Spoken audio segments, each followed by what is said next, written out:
Right. Okay. 2, 1. All right. Let's get back into it. Count me back down. Hey, And we're getting into it. Welcome to Let's Talk About It Wednesday, featuring the Office of Admissions, the transfer team, whoop, whoop. myself, Brooke Van, And and Mr. Hawkins, aka the Hawk. the Hawk. I don't have a cool nickname, unfortunately. But this is our Let's Talk About It Wednesday series, which will be taking place every single Wednesday throughout the entire summer.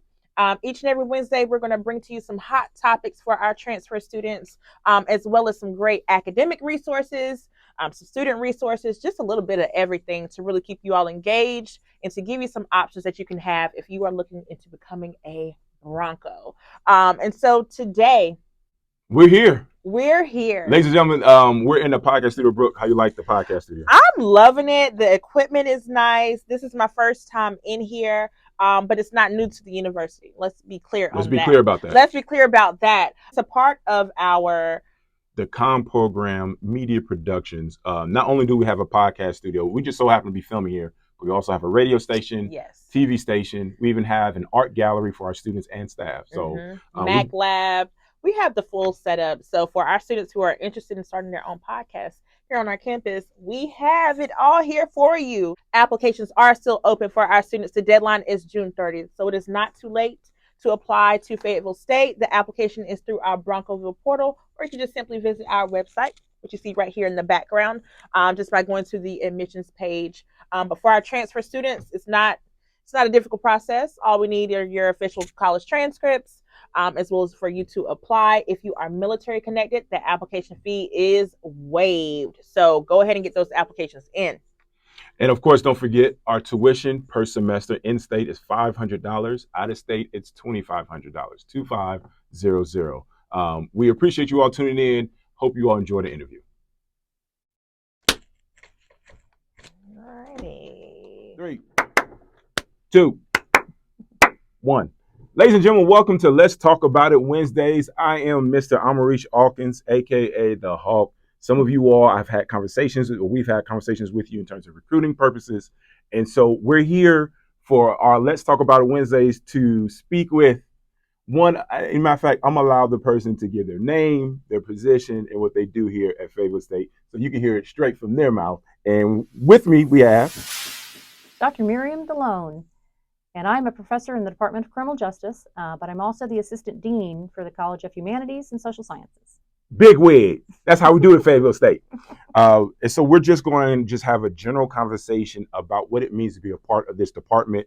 Dr. Delone has a lot of experience in different life things. As a matter of fact, I would like to just kind of turn it back to you. Your academic trajectory in terms of how did you get to the place of becoming a doctor in your field, and what brought you to Fayetteville State? Okay, thank you.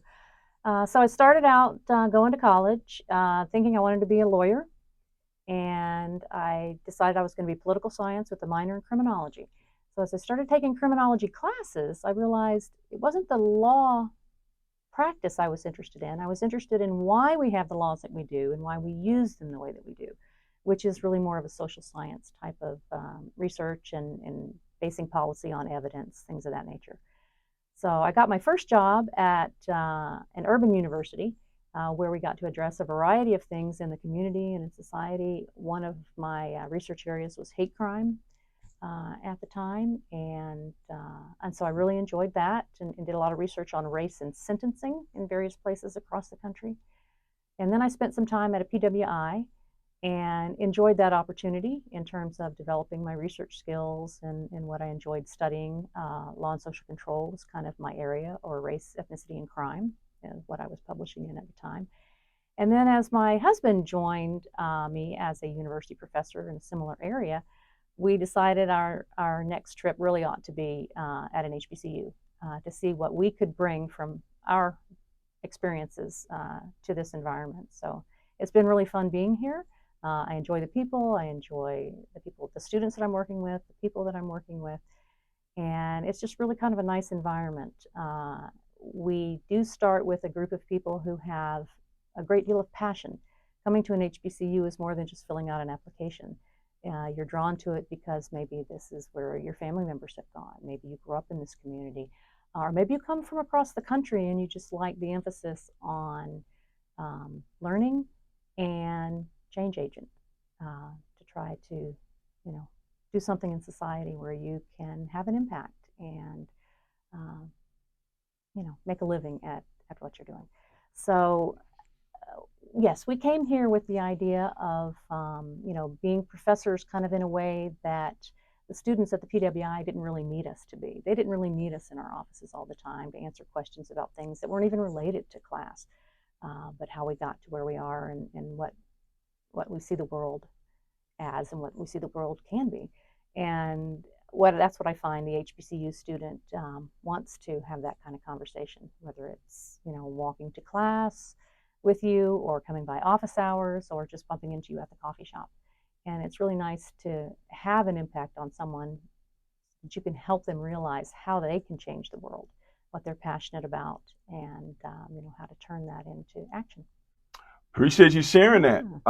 So, from a Fayetteville State and a recruiting standpoint, we have our popular programs and we have our hidden gems. So, if I can, I would like for you to talk about our popular programs and then we'll transition to our hidden gems. Okay. Three of the most popular programs that come to mind are psychology, criminal justice, and social work. These are the programs that if you have the passion to help people and to serve people and to make your community, your region, your country, your world better, these are the first ones that come to mind. And we can learn about psychology from the point of view of healthcare, from the point of view of occupations. Criminal justice can include policing, courts, and corrections, but it also includes how do we treat victims? How do we help people survive bad situations and get them into better situations? How do we provide nonprofit services for people who are coming out of prison and things of that nature? And social work helps us keep our school children healthy. It helps us keep our school teachers healthy. Our communities, sometimes we're connected to faith communities, sometimes we're not. And, there's just a lot of things that are going on out there to help. I always wonder, and the question straightforward is, do we offer any kind of certifications in those fields or graduate programs? Let's see, we have graduate programs in all three of those fields. That's what I thought. And Okay. for certification, I'm going to start with social work. Because to become a licensed social worker, you do have to have the education component, and then there's a testing component. And it's something we prepare students for. Nice. And if you are a really good student in the Bachelor of Social Work program, you can get admitted into the Masters of Social Work and have both of those things done in 5 years. So keep your GPA above a 3.0 in social work, do all the things we're recommending in terms of your co-curricular activities, make friends with your professors so you can get letters of reference, and, well, not friends, but, create a relationship. And then you can get into the master's program right away. And licensing will come very quickly after that. And we put our people into healthcare environments, school environments, a variety of nonprofits. One of the activities social work is doing in October is what they call a poverty simulation. And they're going to take all of their undergraduate students and graduate students and put them into a simulation. We're going to use the gym. And what we're going to do is different people will have different assignments, okay? If you're poor and housing insecure, is there a public housing unit that you need to interact with? And then the things that you would need to do there. Maybe you need a driver's license and you're going to interact with the DMV.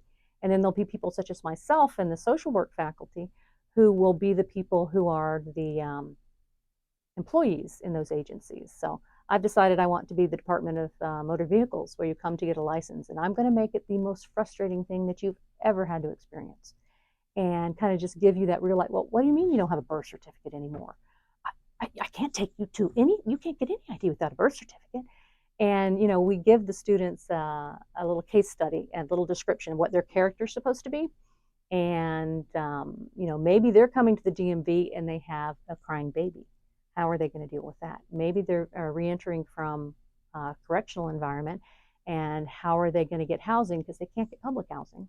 They're not in line to have SNAP benefits, but how are they going to get the resources that they need? So we're going to just kind of create this simulated city where we're going to have the students do all of these activities and experience, what it means to be poor and in need.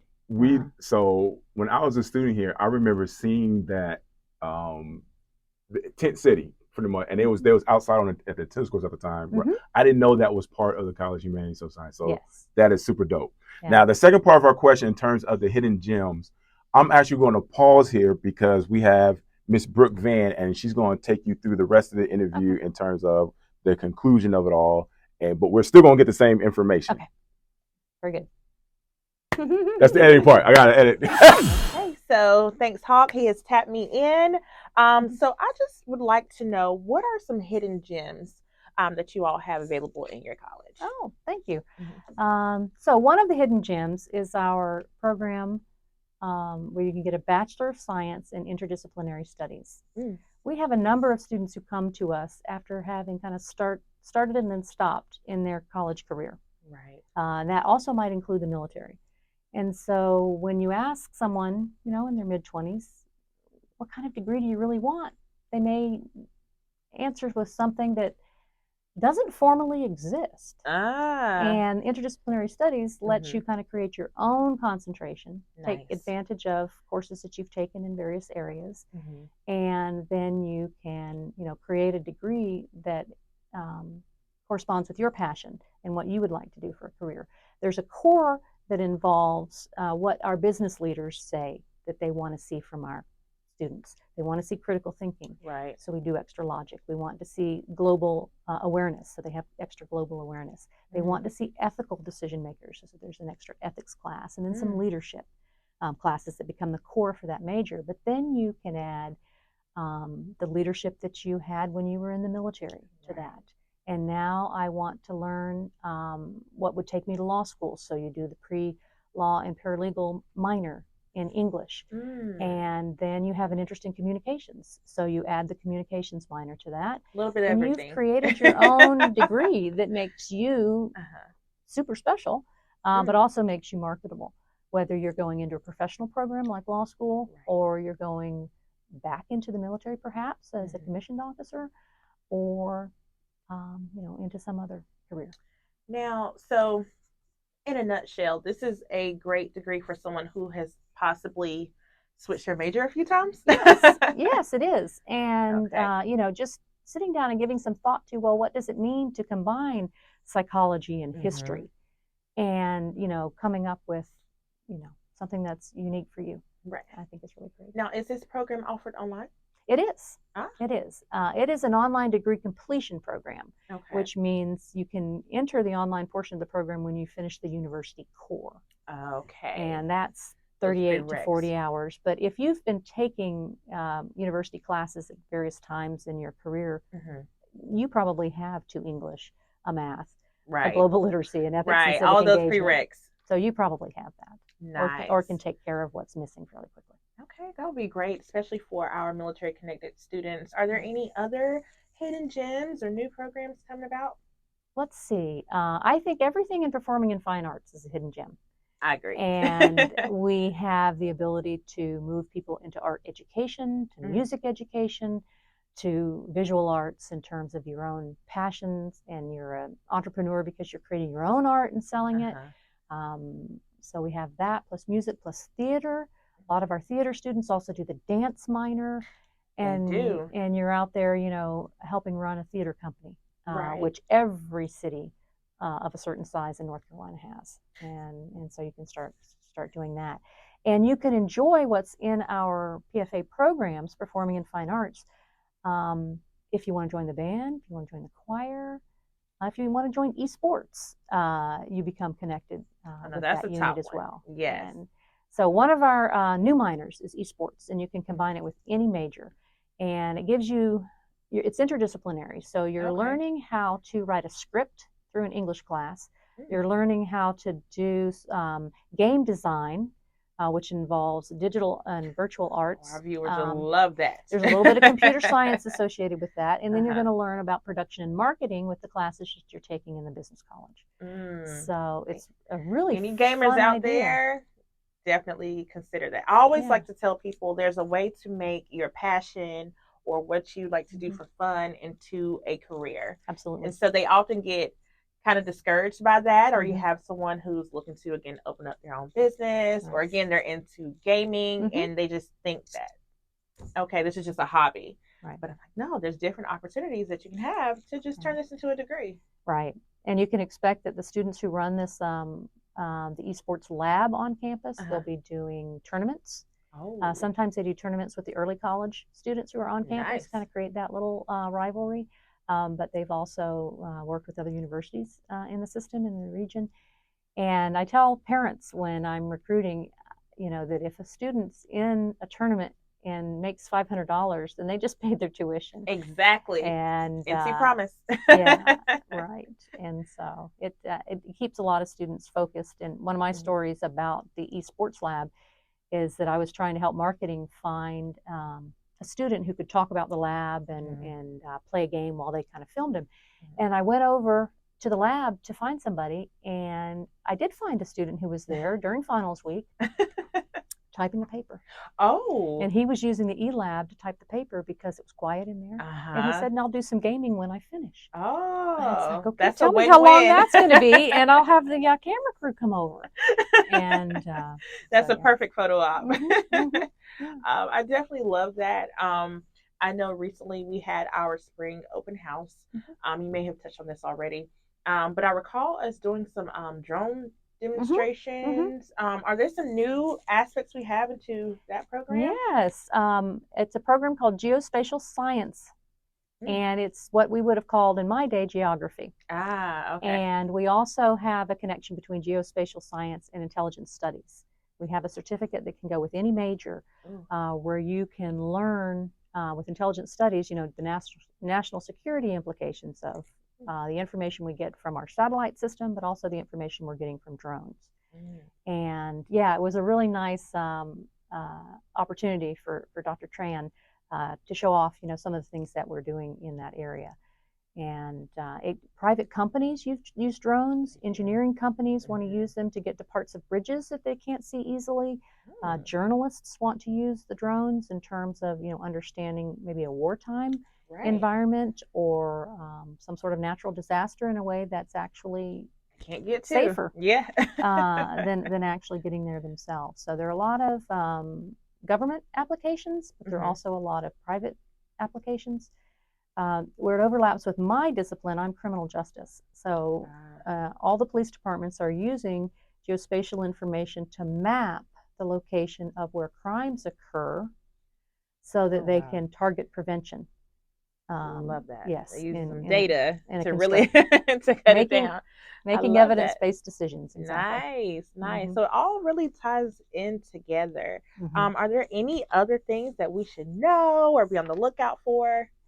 Yeah, I think one of the things that we're doing really well right now is our pre-law program. We have, in English, it's pre-law and paralegal studies, and then we have a pre-law society that's very involved. The person who's the head of that, Attorney Powell, is actually part of our university attorney office. And she's won awards for her mentorship of that group. And we place our students, whether they're English students, history students, criminal justice students, business majors, into the law schools around the region and even around the country, with a variety of experiences that are in the classroom, but also the co-curricular experiences of being outside the classroom, going to conferences that the Law School Admissions Council sponsors, going to various law schools. Central Law School has us on a regular basis for visits, Campbell Law School, Elon. I have a student, top dogs. I have a student who just graduated from UNC Law School. Awesome. And he was our early college international student. Oh, wow. He came here, did intelligence studies, and is now a newly minted graduate from the UNC Law School. That is awesome. It's so good to hear about the things that we are doing and the opportunities that our students have. So, of course, we're a smaller institution. But our Broncos are doing great things. Yeah, They're doing great things. And of course, this is one of the biggest colleges that we have on campus. And so I was a part of it as well as Dr. Hawkins. So it was near and dear to my heart too. So we always have to showcase what you all are doing. Right. Can you tell the people how they can contact you? Oh, well, you can look for me on the website, Okay. Miriam Delone, and my telephone number is really easy to remember. It's the 910-672-2271. Yours is easy. And so, yeah, and I have really figured out Teams. Oh, I yes. am really We moving. love Teams. I can pull up documents. I can show you what's happening on the website. I think the biggest thing that we're doing this summer would be encouraging any of the new students who are coming to campus to consider trying out for the band or the choir. We can do those auditions all summer long. You're basically using your phone, you know, wow. in many cases to, just tape what you're doing. And, so think about that. I love it. We use technology to our advantage. Yes. Hence where we are today. Right. But definitely thank you for joining us for our Let's Talk About It Wednesday series. We're just getting started with those for the summer. So we have several episodes that are coming up. So definitely be on the lookout for that. Oh, good. Have you back, please. Yes. Thank you. You're welcome. How'd that go? Yay.